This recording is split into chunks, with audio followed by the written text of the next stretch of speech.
Ladies and gentlemen, welcome back to yet another amazing episode of Musical People and Journeys. It's interview time, and when I say special, sometimes it's special, and sometimes it's really special. And tonight is fantastically special because we are welcoming to the show Margarita Monet from the amazing band Edge of Paradise. Welcome, Margarita! Welcome. Thank you, guys. Well, it's amazing to have you on your show, particularly, obviously, as you know, not only as Edge of Paradise got into our Hall of Fame this year, but also in our recent podcast, which was the top 20 albums of our year. I mean, out of 150 odd albums we reviewed all year, you guys finished in our fourth spot, which was like top 5. Is amazing. So our panel loves your album and loves your voice. So congratulations. Thank you. Means a lot to us. So very proud.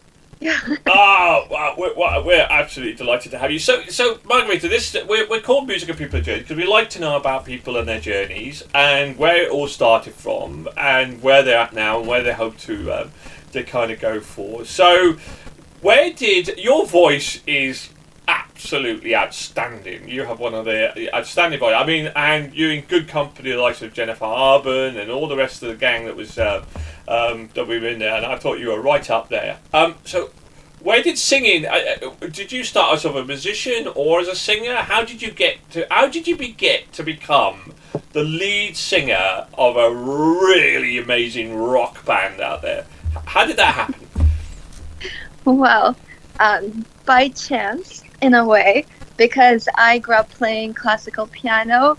That was my thing. I never really sang before.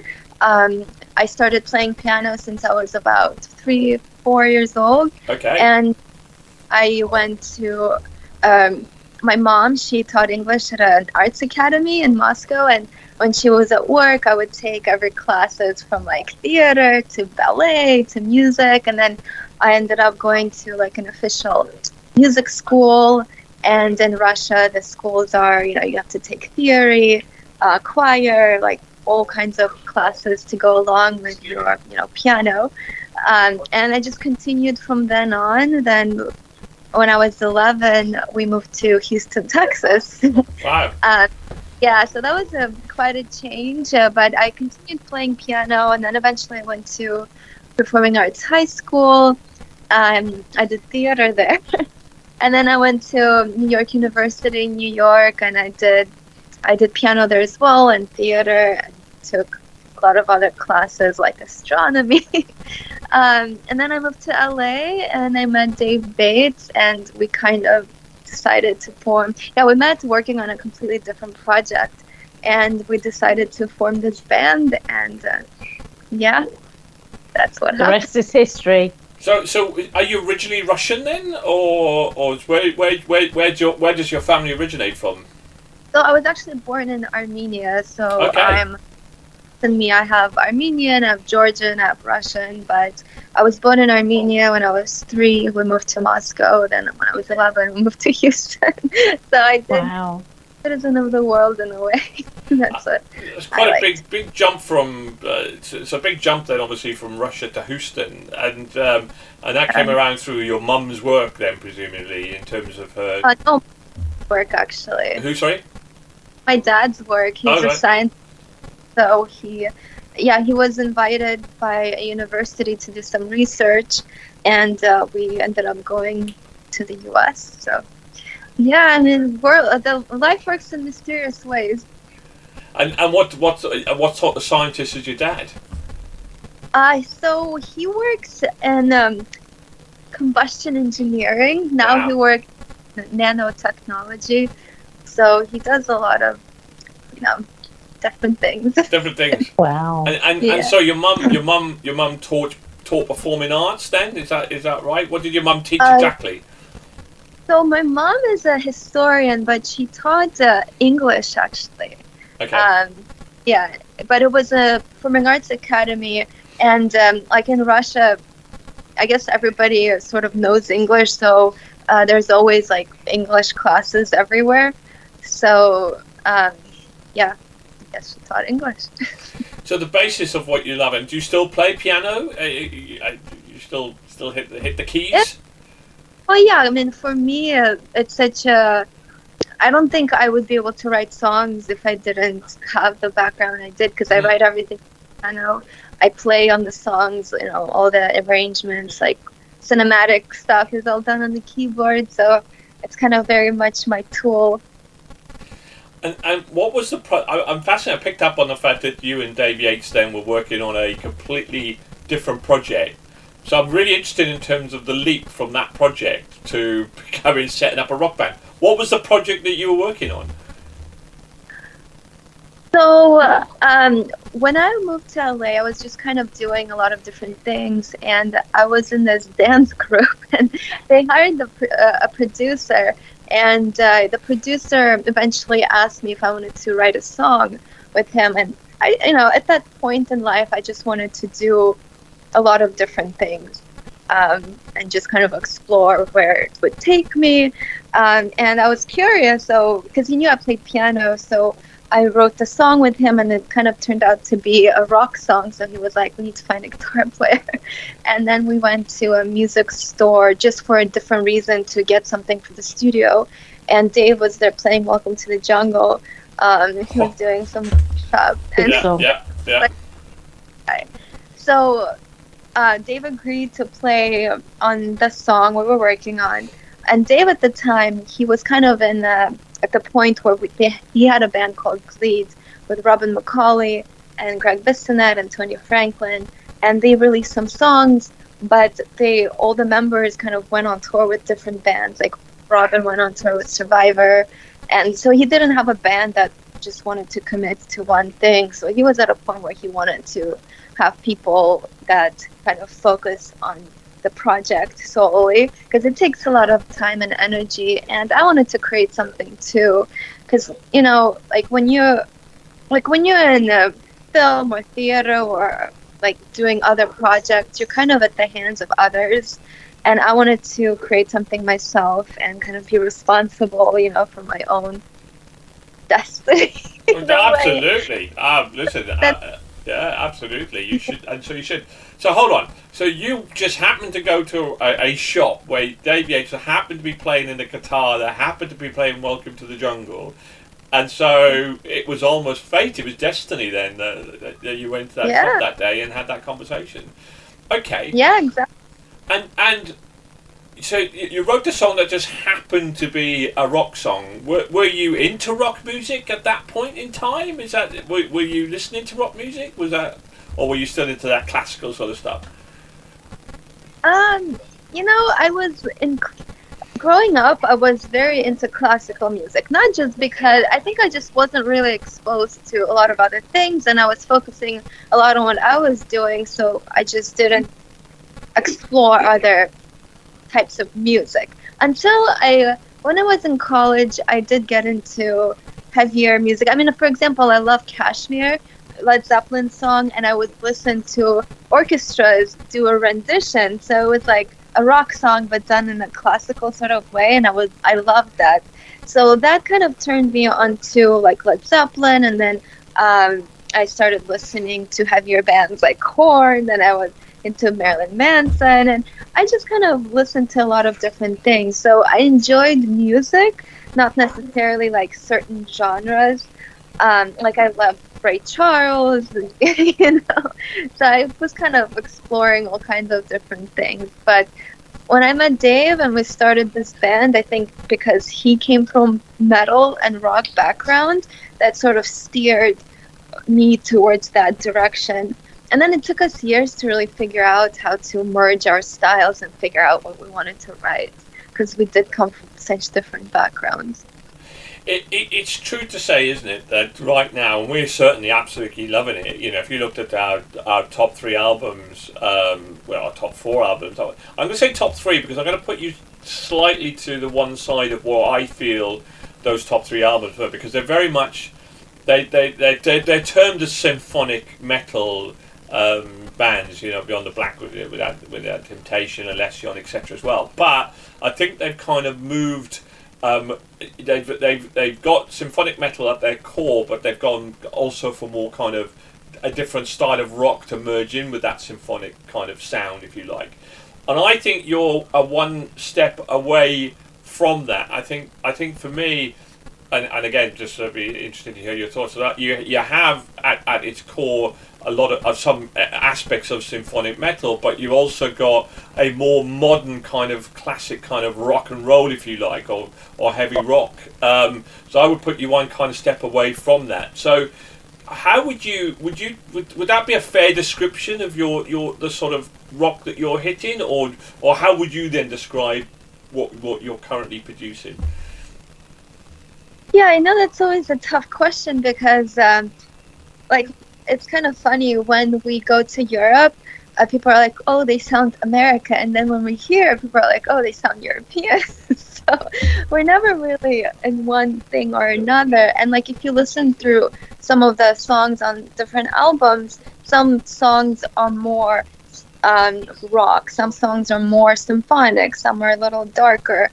Like, I just end up calling ourselves like cinematic rock because at the core, each song has very cinematic and dynamic feel, and that's kind of the themes of the albums as well. Like, they're sort of set in these larger than life scenarios, and with the music, it kind of all works with each other. So I just call ourselves cinematic rock to keep it so simple. I think it's a very interesting description.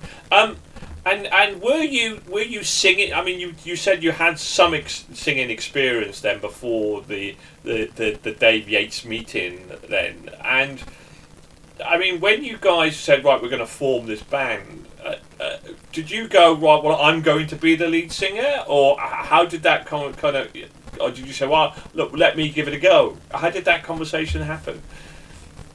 Well, I mean, Dave doesn't sing, so I had to do it. I mean, I think it was just assumed. I mean, I don't even know. It's kind of funny. Well, when I wrote the song with the other producer, I was singing it as well. So I think Dave assumed I was a singer. You just couldn't say that was going to happen. And then, how did you go about recruiting the rest of your band? Then did you just put an ad in? How did you then get the rest of the band together? Well, at that point, that was up to Dave because he came from that world. So he had a lot of connections. He knew a lot of musicians. So he put kind of the first version of the band together. And then eventually, we, as the band started to play shows, we started to tour a little bit. We started, we got a different lineup that was, for the band. Like, we had Nick Erickson, John Kaminsky, and that was the lineup for a while. Then we added David Ruiz, who is still our rhythm guitar player. He's been in the band, for the current lineup the longest. Yeah, we went through quite a bit of lineup changes on the bass and drum aspect, just because as the band evolves, the commitment level just, it's inevitable, but now we really feel like for the last few years we have a really solid lineup. So it's kind of the first time that we actually wrote the whole album.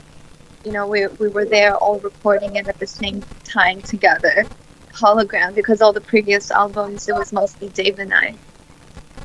Well, look, I'm going to let Trish in here because he is probably chomping at the bit. She's been absolutely... I mean, I've been excited to meet you, but Trish has been like, well, kid in a candy stop. Go for it, Trish.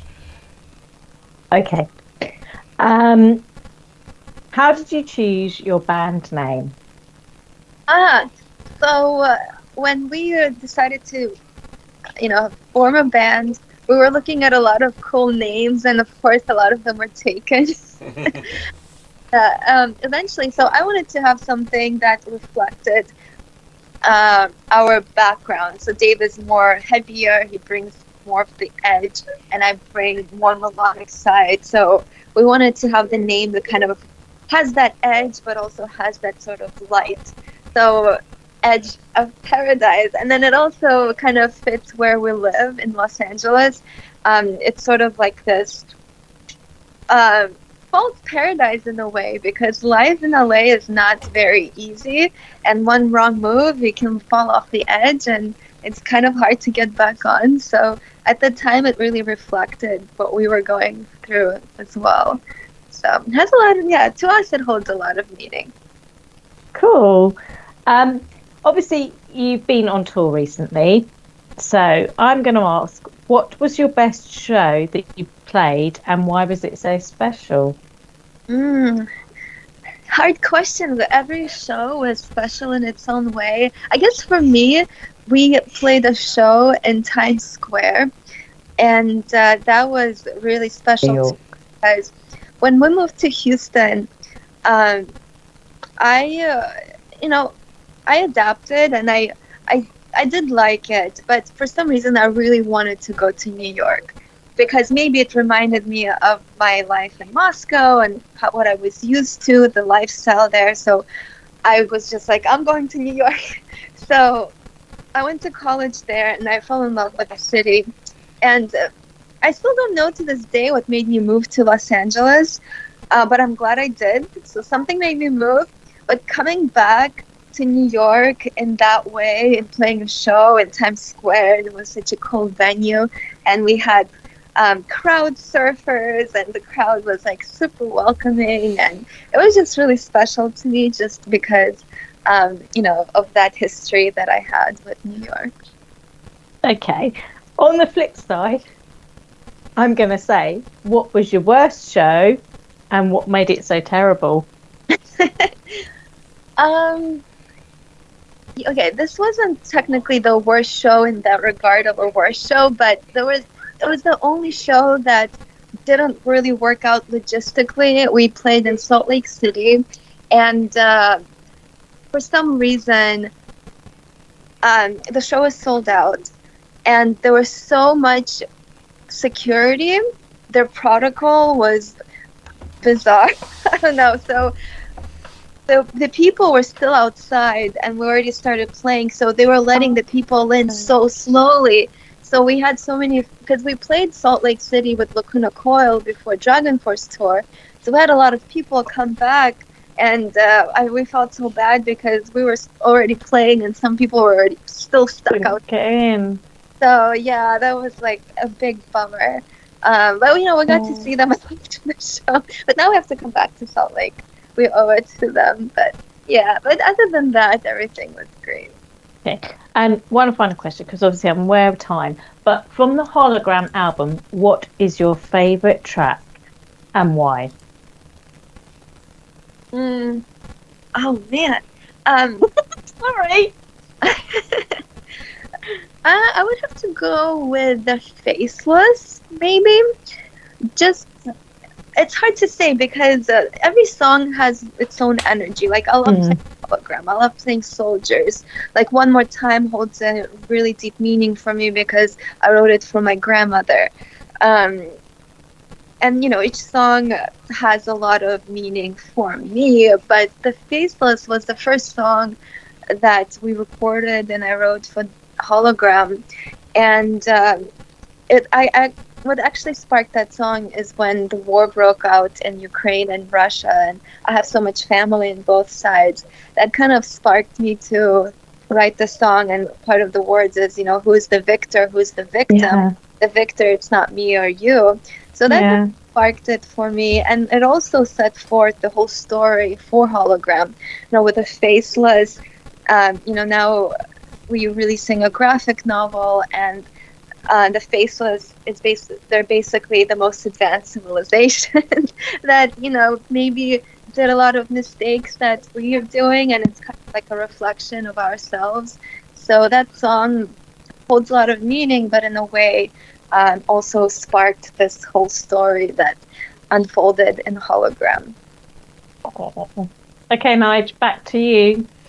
Well, what was your favourite then, Trish? Well, you know me, I've got a thing about an opening track for an album, and it has to hit you, it has to draw you in, and it's got to be Holograms. I agree. I agree. I think personally, other than Beyond the Black, I think it's the strongest opening track of all the albums I listened to last year, by a long way. And it's just the way that you utilise your voice, etc. There as well. Now, right, you a couple of things I picked up on was in terms of how you potentially write your music. Then, how does that creative process work for you then? Because you say you tend to write the songs. Do you write the lyrics and then Dave writes the music, or is it a collaboration? How does that process work for you guys? Yeah, well, in the past, it's kind of been. Well, I always write the lyrics. I think the guys just kind of let me do it because, yeah. So I write the lyrics. In the past, like sometimes Dave would start with like a guitar riff, or I would start with something on the piano. For Hologram, mostly, I kind of went into the world of me and the keyboard, and I created a lot of tracks. Like they sounded like cinematic soundtracks in a way, like movie soundtracks, because I really love that. So each song kind of inspired the words for me, because I was kind of on this journey of just like making cinematic music. I don't know. And then I went into the studio and I recorded the vocals over what I had on the keyboard and kind of shaped the songs. And, I was going back and forth with Dave and the other guys, and, they were kind of part of the process, of course. But, after we recorded the vocals and I had the track, then Dave came in with the guitars and, our drummer, Jamie, he laid down the drum track and the song started to evolve into a rock song. But, sometimes we released the demos to, like, for example, on the tour, for our VIP people, we gave them a USB stick with a lot of unreleased songs, and part of the USB was a lot of demos of Hologram. So when you hear them, you basically hear the voice and like a movie soundtrack underneath. So that's kind of how the song started, and then they evolved into more of a rock, rock songs. So, do you think then Hologram is the creation of a world then? How would you describe and what is that world that Hologram exists in? And is that's obviously stemmed predominantly from your imagination? Yeah, well, Hologram, the song itself, so I'm a big fan of astronomy, and I'm just really fascinated by, space and just, think what's beyond this reality. So there's a planet out there called Reign of Terror, and that's what I'm singing about. It actually exists. It's like one of the most volatile places out in the universe, and like it rains shards of glass sideways, so there's no way it could survive. So the idea is, through this holographic technology, we're able to travel to these crazy worlds as holograms, not as our physical selves, so we can experience it.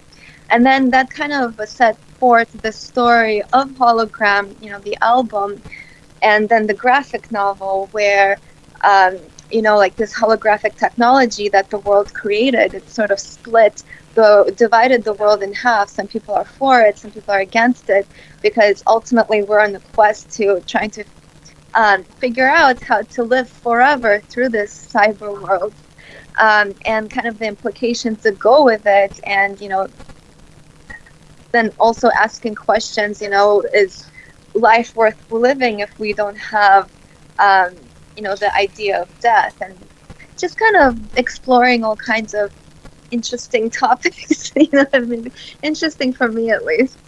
Oh, I think it's fantastic. I mean, I think it's interesting because like there's a borderline between having a concept album, which is a concept album is incredibly hit and miss. It's incredibly hit and miss unless you support it in a particular way with a lot of like graphic novels and all the rest of that as well. It's really, really hard, and it's to capture people on that first second listen. However, having a world and singing about individual songs without it being joined up, without exploring that sort of interesting dynamics, if you like, or theories or science fiction, is absolutely fascinating, and to do it in the way that you've done it, but have that kind of extra kind of edge in terms of meaning, is it's brilliant. I mean, and you know, the thing is with your sort of music is that it can be very, or it could become very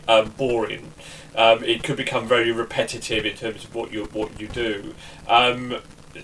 But what you currently have, obviously, is that edge in terms of that storytelling. If you can mix in that storytelling, then the storytelling, I think anyway, from my limited experience out there, inspires the musicians to write various different musics, to tempo up music, to bring, say, different instruments into it as well. And certainly I think from your vocal range, and because it's not just about your voice, it's about the sounds that you make, particularly on Hologram example as well, is just, I think that mixture is, if you can start developing and growing that mixture even more, I think you're going to become even stronger and even more interesting band for certain. So, congratulations. So, what next then? I mean, you've obviously toured a hell of a lot in the US. You what, Trish? Cool.